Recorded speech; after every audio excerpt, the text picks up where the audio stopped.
কৃত্রিম বুদ্ধিমত্তা বা আর্টিফিশিয়াল ইন্টেলিজেন্স দিয়ে তৈরি ভার্চুয়াল সুন্দরী কেনজা লাইলি বিশ্বে প্রথমবারের মতো আয়োজিত মিস এআই প্রতিযোগিতার সেরা সুন্দরীর মুকুট পেল মরক্কোর এআই প্রোগ্রাম।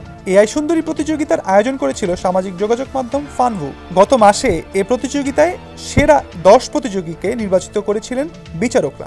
সম্প্রতি এ প্রতিযোগিতার ফাইনাল অনুষ্ঠিত হয়েছে, আর তাতে সবাইকে পেছনে ফেলে মিস এআই নির্বাচিত হয়েছেন কেনজা।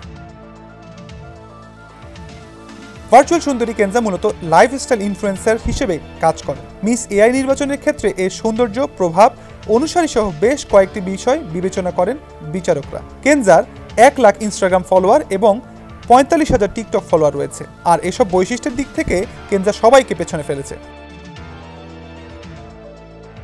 প্রতিযোগিতায় বিজয়ী হয়ে সে এআই ক্রিয়েটরদের ক্ষেত্রে বৈচিত্র্য এবং অন্তর্ভুক্তি আনার কথা বলেছে। প্রতিযোগিতায় বিজয়ী হয়ে এআই টুল ব্যবহার করে নিজের বক্তব্য দিয়েছে কেনজা। তাতে সে বলেছে, মিস এআই জেতার বিষয়টি আমাকে এ প্রযুক্তির উন্নতিতে কাজ চালিয়ে যেতে আরও অনুপ্রাণিত করবে। এআই শুধু একটি টুল নয়, এটি একটি রূপান্তরকারী শক্তি যা শিল্পের উন্নয়ন এগিয়ে নিতে পারবে, বর্তমানে নিয়মগুলোকে চ্যালেঞ্জ করতে পারবে এবং এমন সুযোগ তৈরি করতে পারে যার আগে কোনো অস্তিত্বই ছিল না। আমাদের এগিয়ে যাওয়ার সঙ্গে সঙ্গে এই ক্ষেত্রের মধ্যে বৈচিত্র্য এবং অন্তর্ভুক্তি আনার ক্ষেত্রে প্রতিশ্রুতিবদ্ধ থাকব এবং প্রযুক্তিগত অগ্রগতির টেবিলে প্রত্যেকের আসন নিশ্চিত করতে কাজ করব।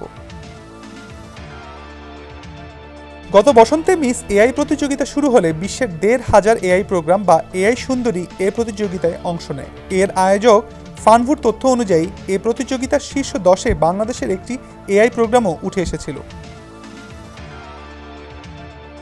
এআই সুন্দরী কেনজাকে তৈরি করেছে ফোনিক্স এআই এজেন্সির প্রতিষ্ঠাতা মরিয়ম বেসা। তার তৈরি এআই প্রতিযোগিতায় বিজয়ী হওয়া পুরস্কার হিসেবে তিনি $5,000 পুরস্কার পেয়েছেন। এছাড়া ফানভুর পক্ষ থেকে তার এআই প্রোগ্রাম কেনজা লাইলির প্রোফাইলটি আরও প্রচারের সুযোগ পাবেন। এ প্রতিযোগিতায় রানার আপ হয়েছেন ফ্রান্সের লারিনা ভালিনা ও পর্তুগালের অলিভিয়া সি।